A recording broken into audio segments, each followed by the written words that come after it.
Paga normal. No, lo que pasa es que cuando hablamos de vacación colectiva, Mario, esa, por ejemplo, se puede dividir en 2 o 3 periodos. Fue la clase anterior, ¿verdad? Sí, correcto. Entonces, 2 periodos, ya la ley dice que no puede ser menor a 10 días cuando son 2 periodos. Si son 3 periodos, ese no puede ser menor a 7 días cada uno de los periodos. Un ejemplo claro de 3 periodos es cuando le dan en la empresa Semana Santa, agosto y diciembre de vacación. Pero cada uno de esos periodos no puede ser menor a 7 días. Y de cada uno de esos periodos, cuando yo me voy de vacaciones en Semana Santa con los 7 días, me deben de pagar el 30% del recargo de esos 7 días previo a gozarla. En agosto, Ok, muy bien. 30% de recargo sobre esos 7 días. En diciembre también, o sea, en cada periodo se paga el 30%. No es de Ok. se va le vamos a dar 10 y 10%. No, el 30% siempre recae. Ok. Pero siempre tiene que haber cumplido el año para que le puedan pagar ese 30%. No. Si es administrativa o colectiva, no. No, lo que pasa es que si es Ok. vacación individual, sí tiene que tener, ojo, si estuvo en la clase anterior. Sí, estuve. Ok, cuando es vacación individual, si usted se recuerda, tiene que reunir dos requisitos. Uno es la antigüedad de 1 año de servicio laborando para el patrono y el otro Muy bien. es haber laborado 200 días efectivos en el lapso del año. Ok. Y de ahí se va los 15 días de vacaciones con el pago de esos 15 días de salario más un recargo del 30%, ¿verdad? Muy bien. Ok.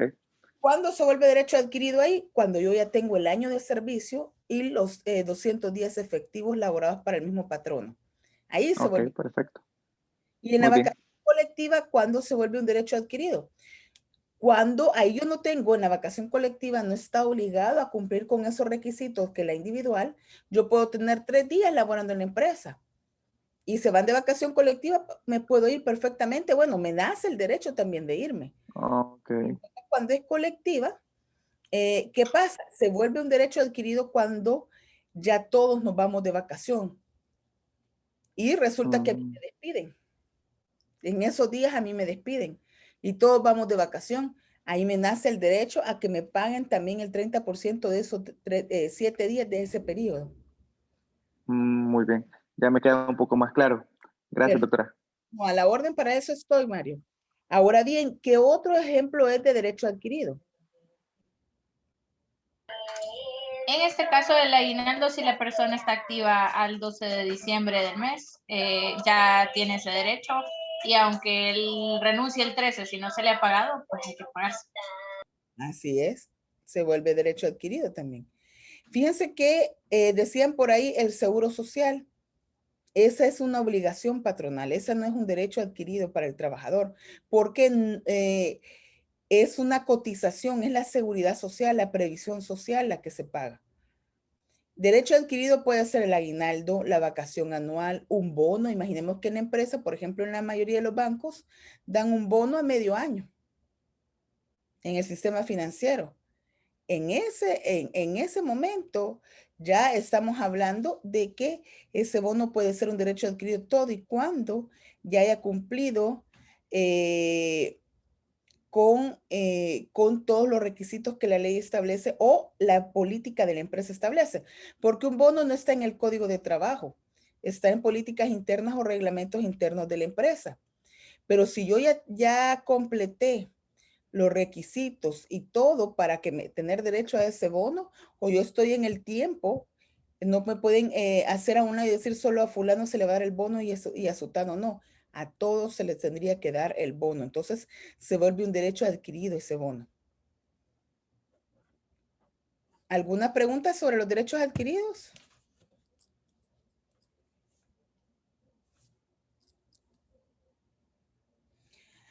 ¿Por qué traigo el tema de los derechos adquiridos? Porque el aguinaldo es un derecho adquirido. Además, existe lo que yo les decía, de la ley reguladora de la prestación económica por renuncia voluntaria, establece también lo que es el aguinaldo proporcional.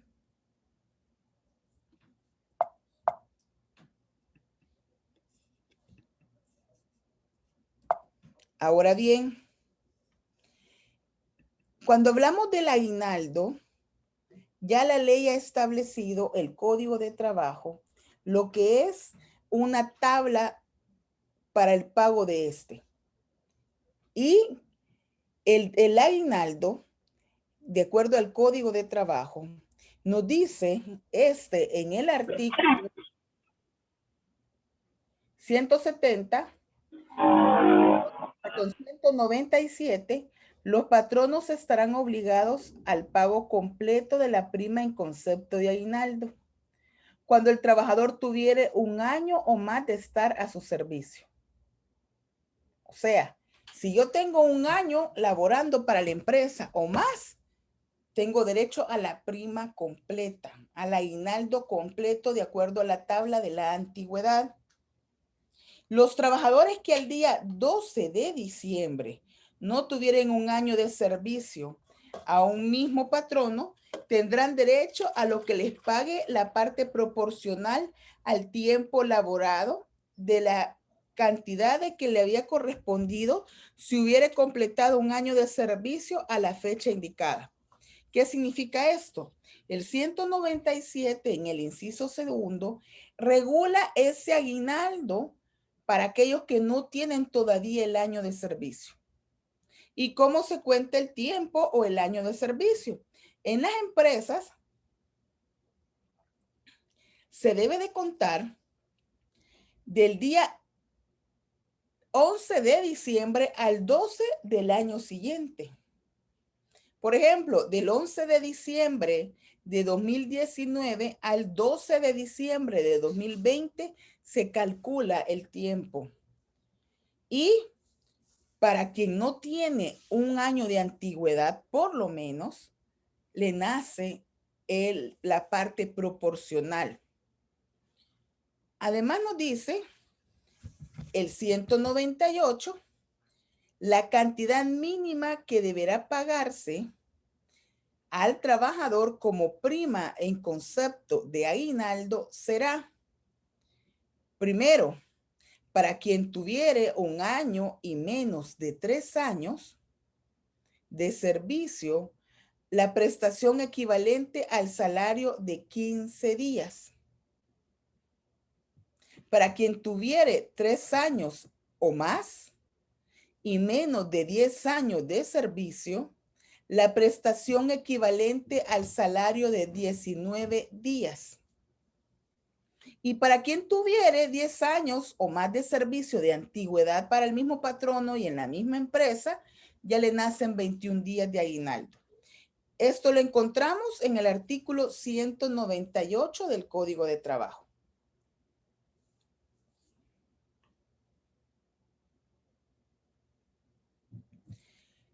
Y ahora hago la pregunta, ¿cómo vamos a calcular el pago del aguinaldo?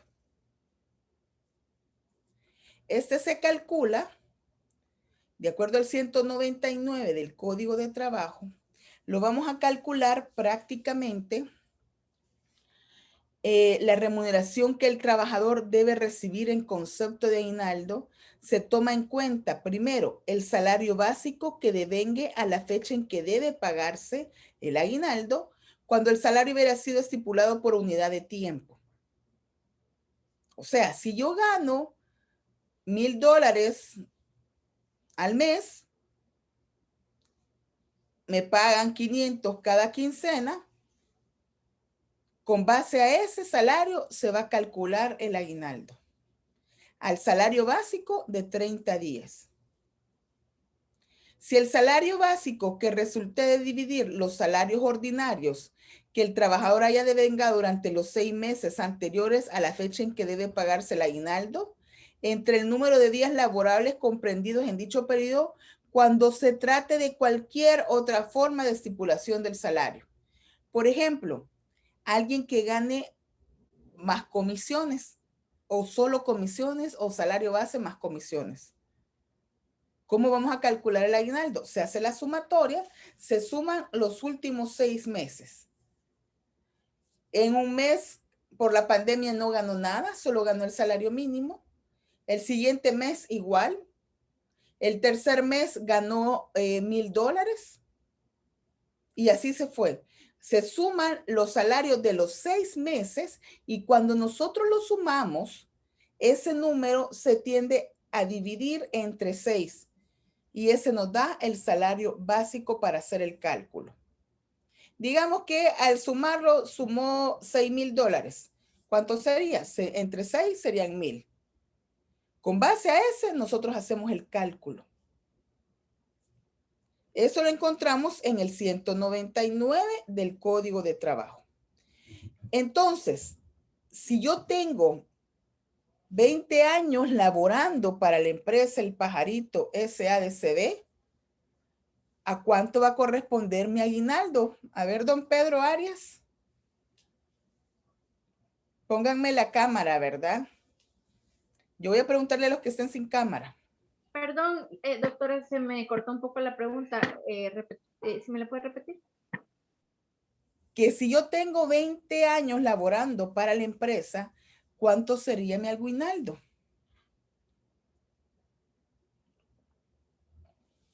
¿Y gana cuánto? Perdón, $1,000 dijo, ¿verdad? Sí.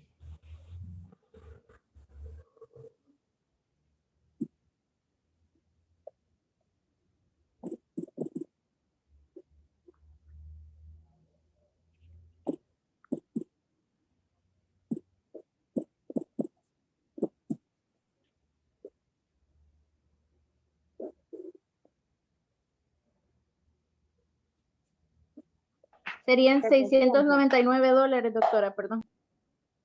Así es. ¿Por qué? Porque esa cantidad la va a multiplicar y sería el salario de ¿cuánto? De 21 días. De 21 días. Así es.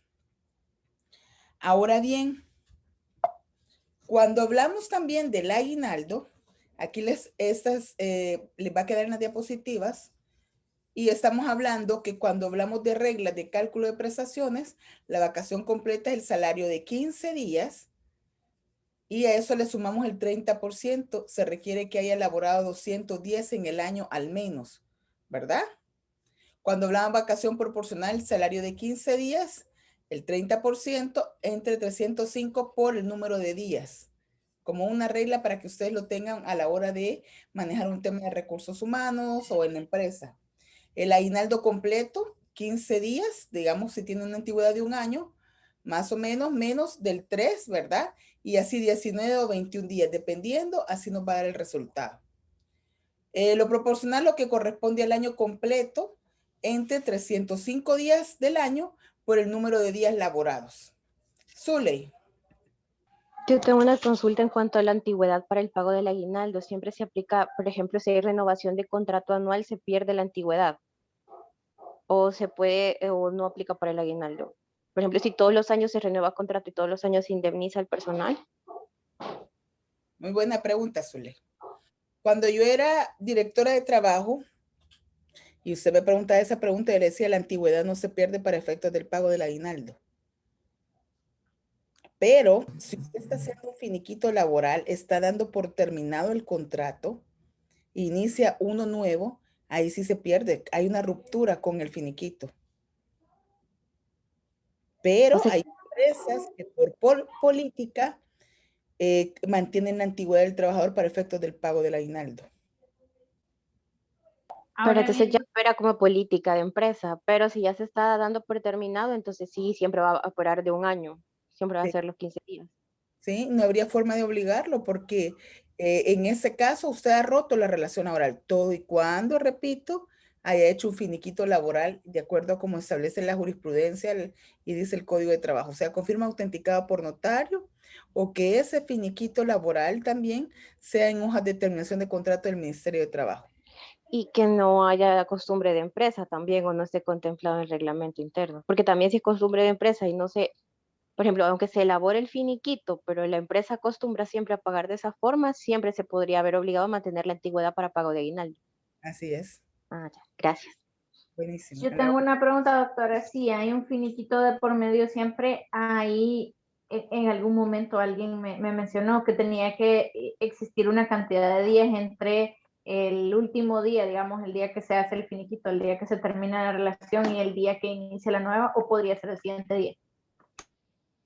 Lo que pasa que es, usted hace la pregunta para efecto de romper la continuidad laboral, ¿verdad? Correcto.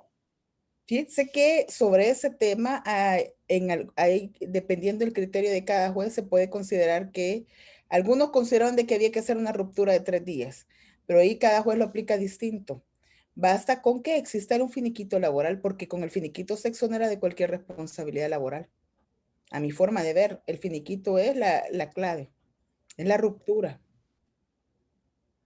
Excelente, o sea que digamos que si hubiera finiquito, es más seguro poder iniciar la relación, digamos, al siguiente día. Y si no existiera, lo mejor es esperar un tiempo. Así, si no hay finiquito, lo mejor es hacerlo. Porque si no, si usted sigue contratando a ese trabajador de aquí a 6 años, le va a pedir su liquidación y va a aparecer la continuidad. Porque vaya, ¿qué elementos dan la continuidad? Uno, usted le sigue pagando porque usted rompió la relación laboral el 31 de diciembre y usted le empezó a pagar el 1 de enero. Uno. Dos, la planilla del Seguro Social, usted nunca le da de baja.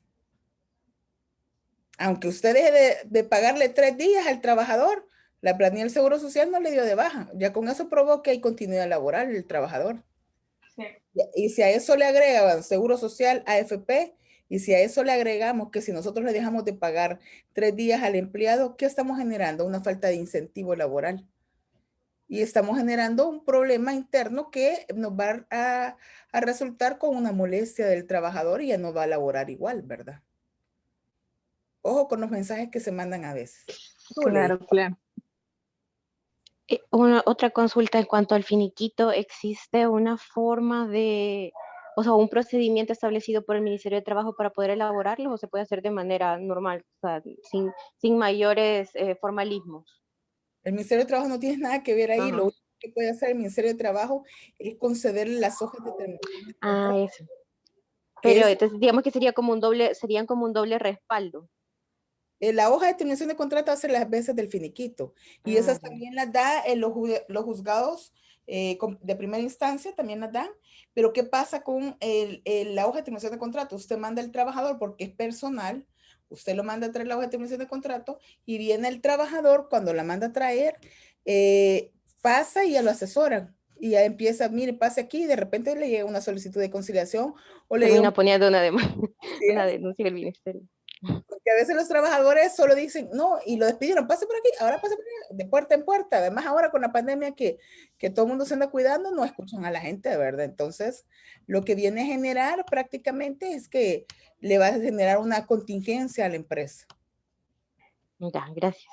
a la orden. Y de ahí está también con firma autenticada por notario. Ahora bien, si un abogado no es laboralista, tengan cuidado porque no es un acta laboral la que se hace. Debe haber palabras claves, debe ser de acuerdo a la ley y hay jurisprudencia también, dependiendo del caso, así se debe documentar.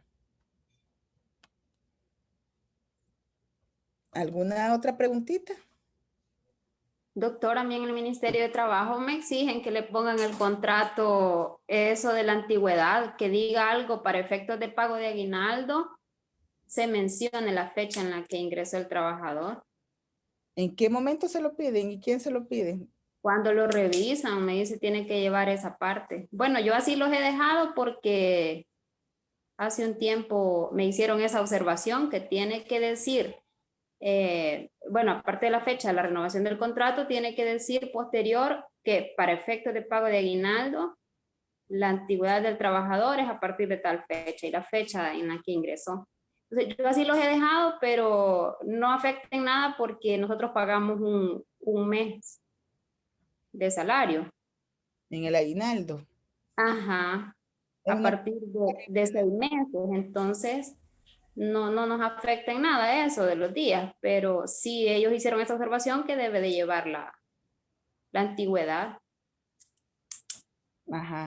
Vaya, ahí estamos hablando también de otra situación, cuando prevalece, en este caso, el aguinaldo, porque ahí prevalecen las políticas de empresa. Por ejemplo, lo que nos está diciendo ella es que el aguinaldo lo pagan al 100%, ahí prevalece sobre la ley, la política de la empresa, ¿verdad? Ahora bien, les voy a leer algo. Cuando hablamos del contrato de trabajo,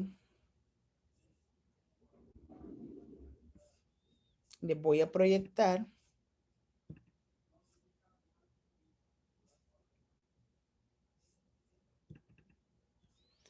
Cuando hablamos del contrato de trabajo, el Código de Trabajo establece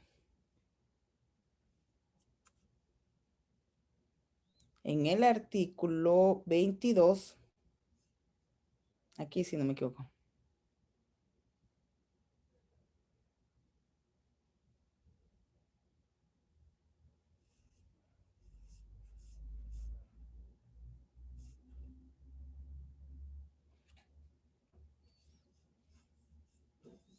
Aquí está el procedimiento.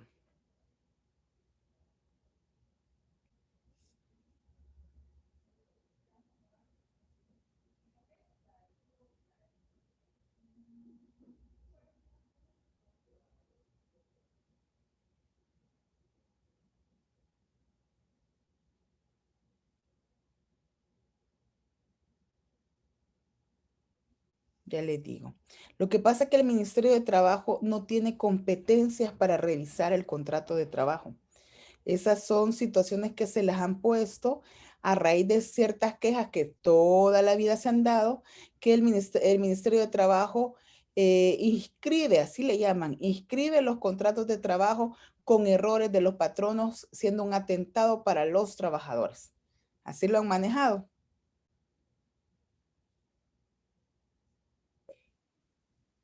Aquí Doctora, y siempre piden copia de todos los DUI de todos los DUI de los contratos que se presentan. sí, le voy a explicar. Aquí dice, artículo 21.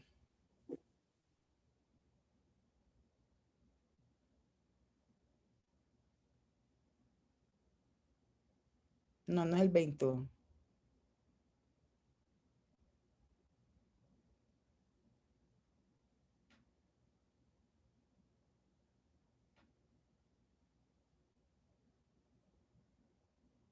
Dice, si el patrono se negare, este es cuando el trabajador, el 21 es cuando el trabajador no quiere prácticamente firmar el contrato individual de trabajo. Y dice además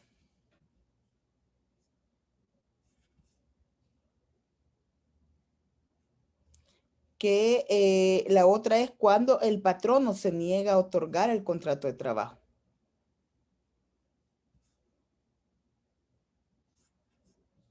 Aquí está entonces, dice, la presunción establecida en el 413 no tendrá aplicación y el trabajador estará obligado a aprobar sus afirmaciones cuando entre los 8 días siguientes al día en que haya empezado a prestar sus servicios, el patrono de aviso a la Dirección General de Trabajo de que el trabajador se negó a otorgar el contrato por escrito, salvo que al practicarse la investigación del caso se compruebe que es falso lo afirmado por el patrono. Esa es muy rara vez que el empleador dé aviso a la Dirección General de Trabajo. El secretario de la dirección acusará de recibido el aviso del patrono para los efectos judiciales o administrativos consiguientes.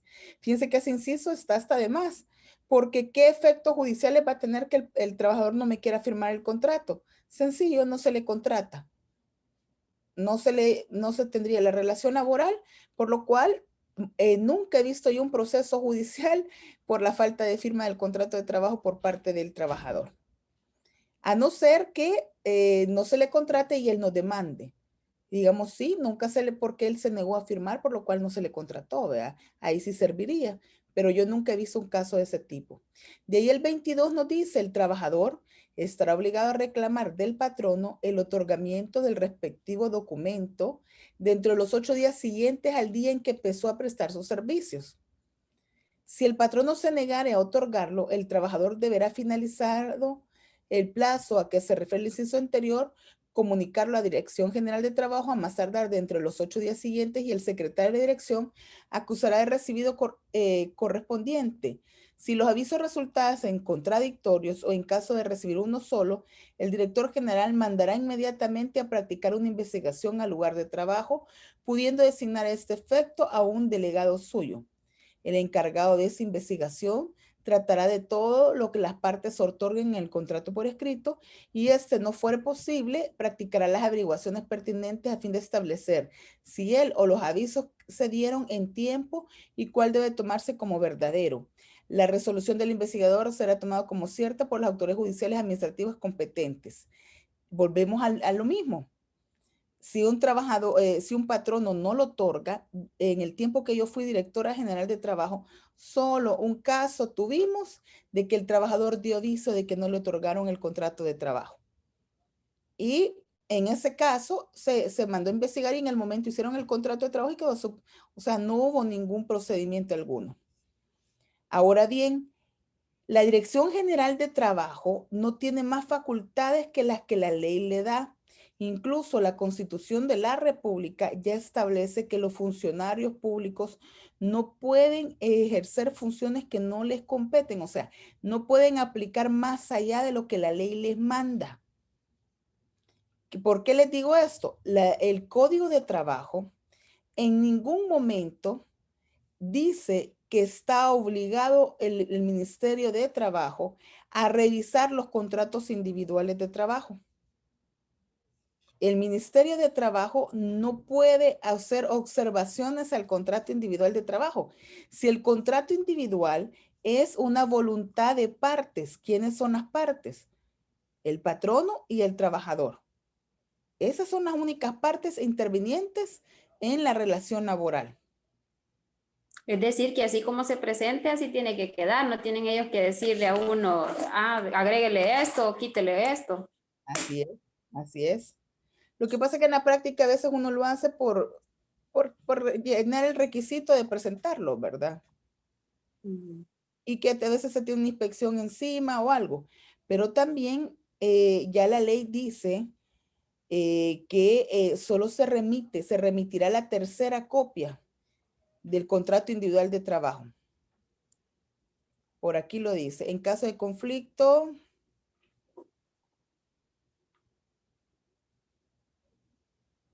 aquí está.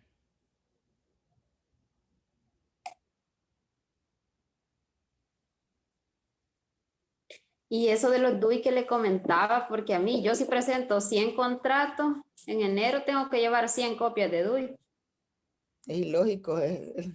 Eso digo yo también, tanto papel. Aquí dice. A mí nunca me han pedido copias de DUI. O sea, me piden mi DUI cuando lo presento con el documento de eso, pero jamás me han pedido una copia de DUI de ningún empleado. Puede ser que sea ahorita que les han cambiado el criterio, como son a veces los están cambiando. Desde el año pasado me empezaron a mí a pedir copias de DUI para corroborar los datos, me dicen. Porque antes no me lo pedían tampoco. A mí antes sí me habían pedido. Yo creo que depende del criterio de quien le reciba, porque a mí una vez no me recibieron contratos en el ministerio porque no usaban los DUI, las fotocopias de DUI completos de todos los colaboradores. Ajá, lo mismo me sucedió. Vale, voy a decir, Y fue hace años, como 2017. el artículo 18 dice, es que es ilógico y le voy a decir por qué. El Ministerio de Trabajo, incluso ahora lo están haciendo electrónico, porque esos contratos, ¿para qué sirve ese disque registro? Porque es mal llamado registro. Se supone que cuando hay un inconveniente, cualquiera de las partes puede pedir una certificación del contrato de trabajo. Normalmente lo piden los trabajadores cuando se van a un juicio contra la empresa. En el año me atrevo a decir que lo más de certificaciones que piden de ese dichoso registro, por decir así, son quizás unos 10 a 20 a lo sumo. O sea, es rara vez el trabajador que pide una certificación de su contrato ahí en la dirección de trabajo. ¿Por qué les digo esto? Porque al final incluso se mandaban a un archivo general que estaba ubicado por la Juan Pablo y ese archivo hasta se quemó. Los mareros se llegaron a vivir ahí y quemaron el registro. Hubo un montón de inconvenientes en el ministerio. Les digo que cuando yo estaba. Entonces, ¿qué pasa? Se llenado de ratas y las ratas se estaban comiendo todo. En otro momento también hace poco, porque hace poco me lo dijeron, el año pasado, si no me equivoco, principios del año o el antepasado, tenían una plaga de mapaches y los mapaches estaban comiendo también los papeles. Entonces, ¿por qué les comento esto? El artículo 18 del Código de Trabajo ya establece la competencia del ministerio para estos casos y les dice, sin perjuicio de lo que este código dispone, para los casos de excepción, el contrato individual de trabajo, así como su modificación o prórroga, deberá constar por escrito en 3 ejemplares. Ojo, 3 ejemplares, no habla de copias, son 3 originales. En 3 ejemplares. Cada parte contratante conservará uno de estos. Y el patrono remitirá el tercero a la Dirección General de Trabajo. Remitirá. ¿Qué es remitir? Es enviar. Dentro de los 8 días siguientes al de su celebración. Modificación o prórroga. La omisión de las autoridades de las anteriores formalidades no afectará la validez del contrato. O sea, remitirá el tercer ejemplar a la Dirección General de Trabajo dentro de los 8 días siguientes a su celebración, modificación o prórroga. Si lo aplicáramos textual, si yo no mando los contratos de trabajo a la Dirección General de Trabajo, lo que me tendría que pasar es que me multarían. Pero como hay un procedimiento para sancionar y eso lo hace la inspección de trabajo, llega la inspección y verifica si los hemos remitido o no. Una vez remitidos, se da por subsanado. Entonces, no importan los 8 días, lo importante es hacer el trámite. Pero dice después, el contrato escrito es una garantía a favor del trabajador y su falta será imputable al patrono. Aquí dice. O sea, solo habla que va a remitir el tercer ejemplar a la Dirección General de Trabajo dentro de los 8 días siguientes al de su celebración, modificación o prórroga. Eso es todo. Esa es la base legal. Ahora bien, ¿qué hace la Dirección General de Trabajo? Da un acuse de recibido.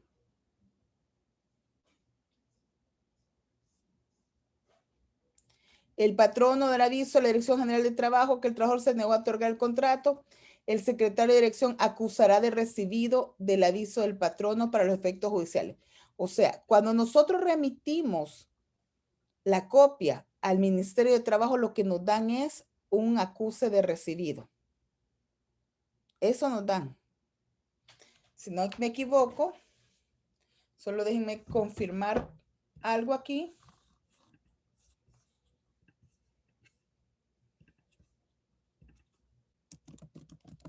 Yo tengo una duda, doctora. En ese caso, bueno, cuando yo he ido a dejar contratos al Ministerio de Trabajo aquí en el centro de gobierno, ahí me lo reciben, en el momento me firman y me sellan la copia del documento de recibido, pero yo tengo que regresar 15 días después por otro documento donde dice que está inscrito. ¿Por qué?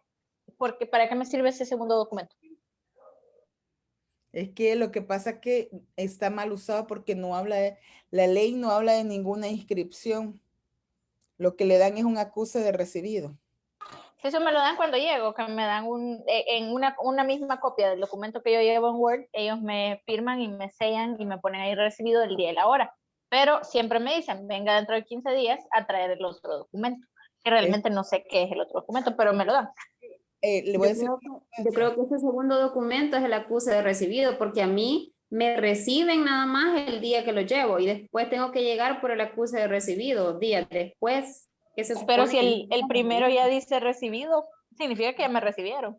Y Perdón, pero es que fecha solo es lo primero es solo es constancia de presentación, o sea, de que lo llevó y lo presentó. El segundo es de que ya están recibidos o sea, ya están recibidos por parte del Ministerio de Trabajo y no hay observaciones ni se los devolvieron ni nada. Pero si ellos no tienen nada que observar, solo recibirlos, ¿para qué sirve el segundo documento? Que realmente en la práctica sí hacen observaciones. No digo porque la doctora mencionaba que ellos realmente por ley no tienen nada que observar porque la ley no les da esa atribución y por lo tanto no se la pueden autoatribuir. Entonces, si no pueden hacer nada más que recibirlos y ya me los recibieron. así es. Es que ellos no pueden observar el contrato ni revisarlo. Ellos solo deben de acusarlo. Y entonces, ¿por qué hacen observaciones y en ocasiones no reciben el contrato o lo devuelven? Ujú. O más bien, quizás la pregunta va más allá, ¿cuál sería el mecanismo que nosotros como empleadores tenemos para ir y decirle al Ministerio de Trabajo, esto que usted está haciendo es innecesario o no es su atribución? ¿Qué tendríamos que hacer nosotros? Es presentar un escrito para hacer sus alegaciones y le hace ver de que está fuera de se está extralimitando de sus funciones. ¿Qué pasa? Que nadie lo ha hecho. Ok, no, esa era mi pregunta, porque siento que de repente como empleadores muchas veces nos quedamos desprotegidos en qué hacer, o sea, como que si el Ministerio de Trabajo lo dice, pues ni modo, tiene que ser.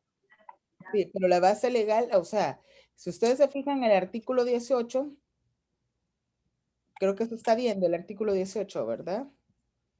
En ningún momento le da facultades a la Dirección General de Trabajo para revisar el contrato de trabajo.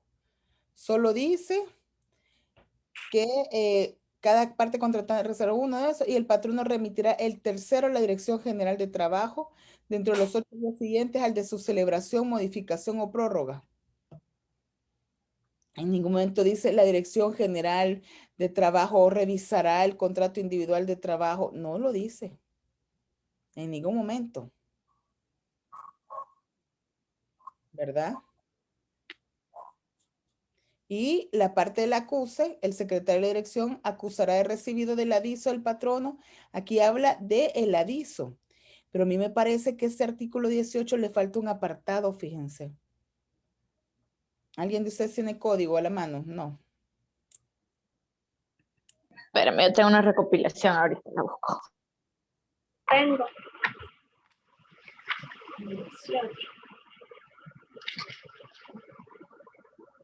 Acá lo tengo, doctora. Solo que no pico el artículo. No sé Yo si... sí lo tengo, el artículo 18. Ajá. Dice, sin perjuicio de lo que este código dispone para casos de excepción, el contrato individual de trabajo, así como su modificación o prórroga, deberá constar por escrito en 3 ejemplares. Cada parte contratante conservará uno de estos y el patrono remitirá el tercero a la Dirección General de Trabajo dentro de los 8 días siguientes al de su celebración, modificación o prórroga. La omisión de las anteriores formalidades no afectará la validez del contrato. El contrato escrito es una garantía en favor del trabajador y su falta será imputable al patrón, nada más. Sí. No habla del acuse de recibido, vea. El acuse de recibido prácticamente sale del 21 y del 22.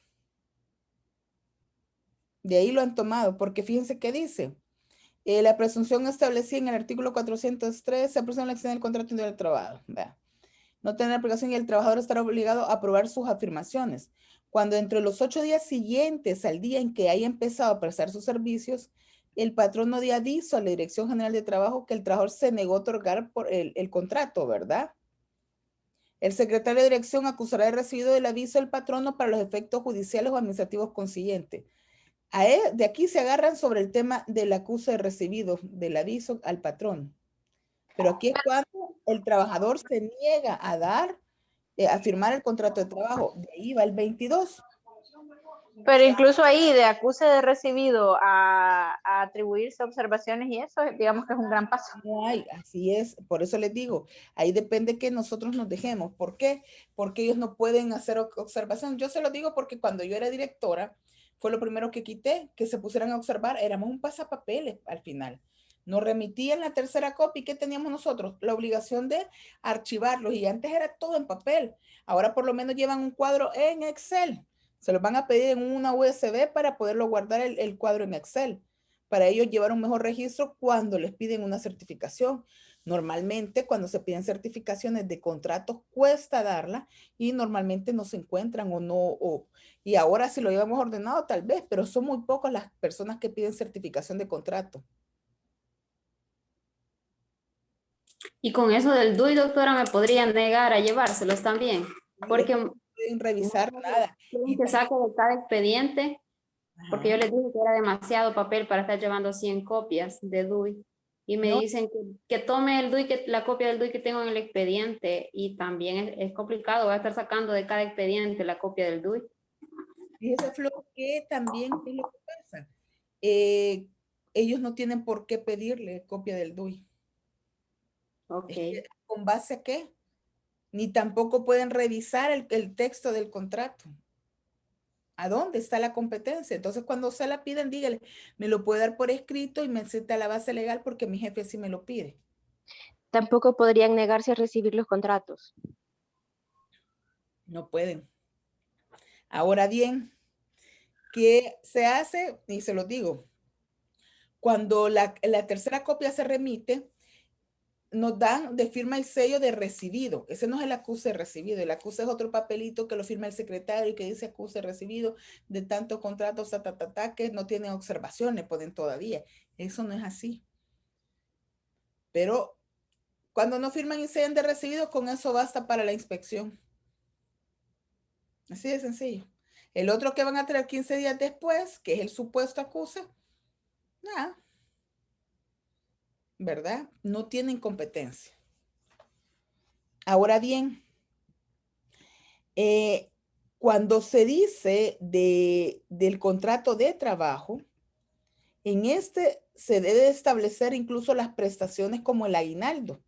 ¿Qué pasa con el aguinaldo? Si nosotros tenemos en el contrato de trabajo que el aguinaldo va a ser al 100%, se aplica sobre la norma.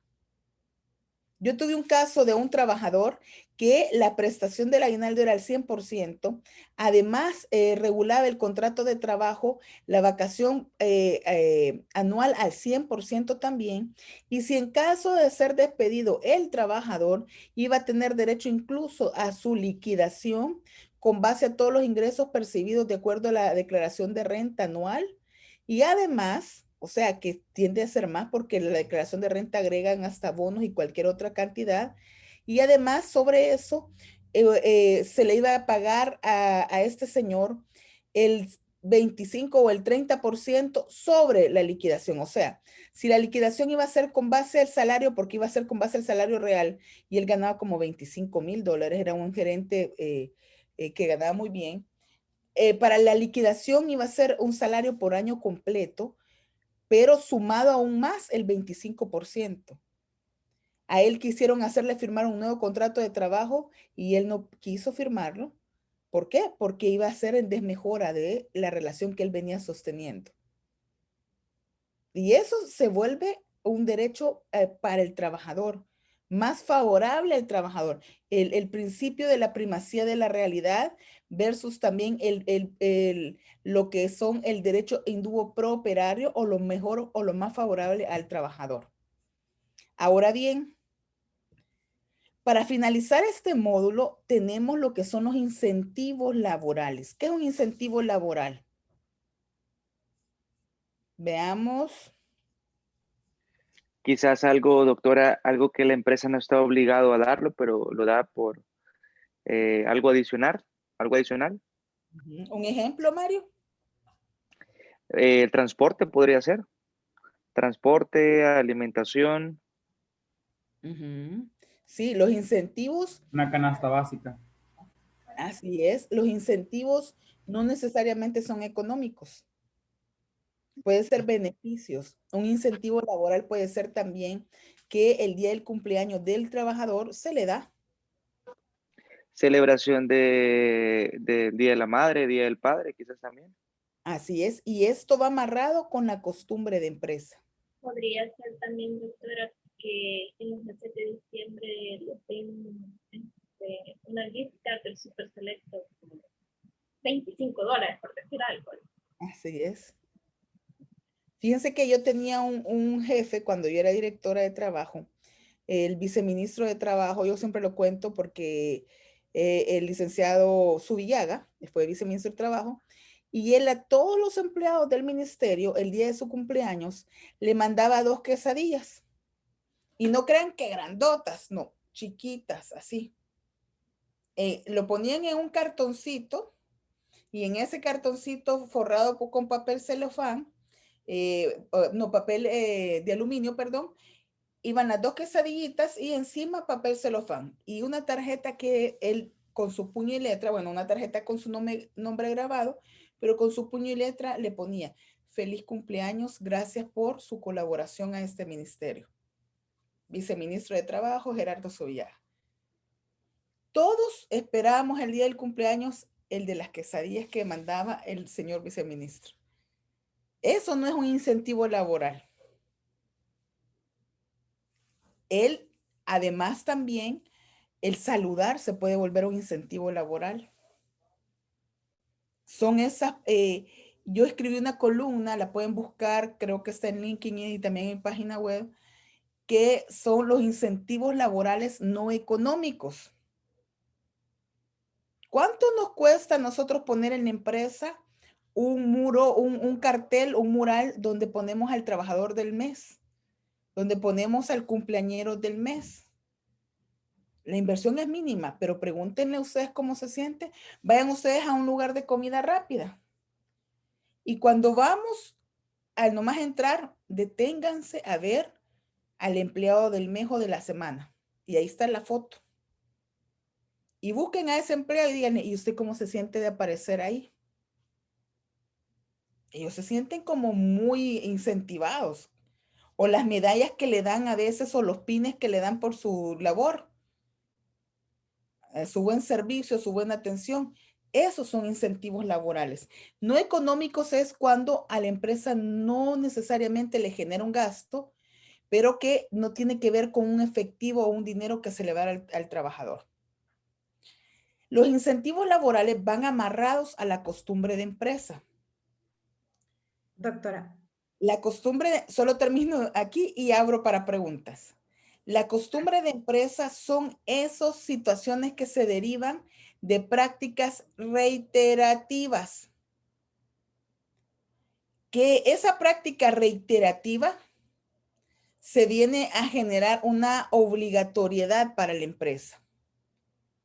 No necesariamente tienen que estar escritas, o en que en algunas oportunidades están escritas a través de instructivos, a través de políticas, a través de manuales o el reglamento interno, pero no requieren necesariamente estar escritas, basta con que sean difundidas. Por ejemplo, todos los años se le da a los colaboradores, a los trabajadores de la empresa, el aguinaldo, bueno, su salario, que sabemos que es obligación, se les da el aguinaldo al 100%, se les da un bono al 100%. Ese bono, si yo le doy de manera reiterativa, ¿qué reiterativa esa práctica? Ya con 2 años, ya se vuelve costumbre de empresa.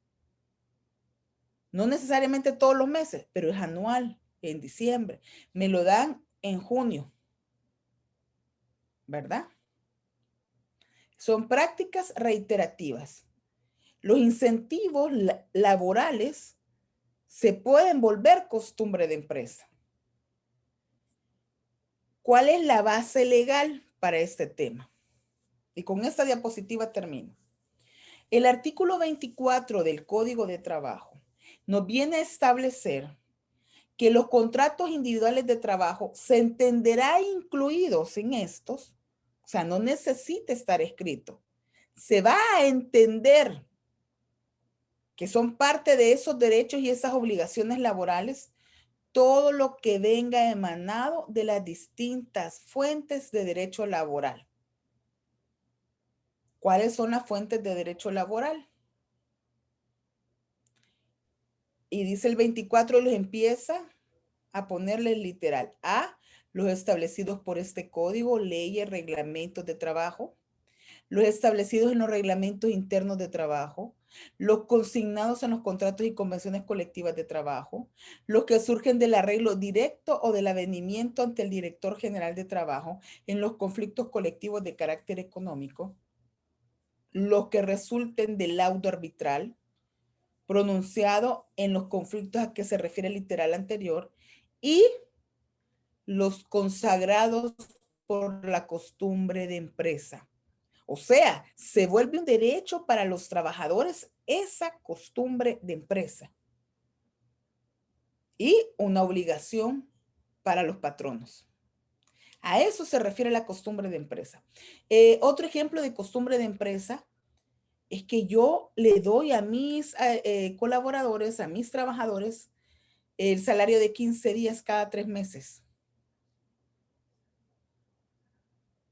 Ojo, ese se vuelve como un incentivo que se puede volver una costumbre y por ende se puede volver obligatoriedad. Así terminamos el módulo. Abro las preguntas. Doctora, ¿hay un aumento de salario cada 2 años se puede volver costumbre? No. Eso no, esas son políticas de empresa que no necesariamente es costumbre, porque el aumento del salario, si se quiere, se hace y si no, no. De repente un trabajador llenó ciertos elementos en la empresa o ustedes lo quieren incentivar bien y le aumentan solo a él. Y es válido también. Y se ha venido dando, digamos, por 10 años, que cada 2 años se hace un aumento a todo el personal. No, No. necesariamente es costumbre. No es costumbre de empresa. Costumbre de empresa fuera que cada 2 años ustedes estén dando, bueno, cada 2 años estuvieran dando tal vez un bono, pero tampoco. Si fuera anual, sí. El bono anual, un bono cada 3 meses, pero un aumento salarial no. La empresa no está obligada, hay libertad de contratación también. Ok. Tampoco se puede hacer costumbre de empresa aquello que va en contra de la ley. Por ejemplo, que se va a hacer costumbre de empresa que los trabajadores van a pagar ellos los materiales que deben de usar para laborar. Eso no es costumbre de empresa. Siempre son a favor de los trabajadores y que se vuelve un derecho a favor de los trabajadores. Gracias, doctora. Esmeralda. Gracias. En base a eso, lo de reiterativo, porque dice que cada 2 años no, pero cada año sí hay jurisprudencia al respecto en cuanto a qué práctica se puede tomar como reiterativa, ¿no? Y lo otro es si los seguros privados sería un incentivo, porque muchas empresas, como en los bancos donde yo laboraba, nos daban un seguro médico privado, entonces obviamente no están obligados al seguro social, pero eso sería como un incentivo también, un seguro privado. Eso no pudiese ser costumbre de empresa porque eso genera una póliza que va anual, de repente pueda que se pueda quitar también. Sería discutible si se vuelve costumbre de empresa un tema de la seguridad social, porque ya la obligatoriedad que da la ley es el seguro, el ISS, ¿verdad? Pero pudiese ser considerado de que por años y por costumbre de empresa se ha dado un seguro médico hospitalario. Pudiese ser también. Ahora bien, sobre la jurisprudencia es muy poca la que hay sobre el tema de costumbre de empresa. Incluso el Ministerio de Trabajo a la hora de revisar este tema de costumbre de empresa no tendría que ser competente, sino que tendría que ser vía judicial. A mi forma de ver, a mi criterio, porque ya se vierten pruebas por ambas partes que estén alegando si hay costumbre o no hay costumbre de empresa.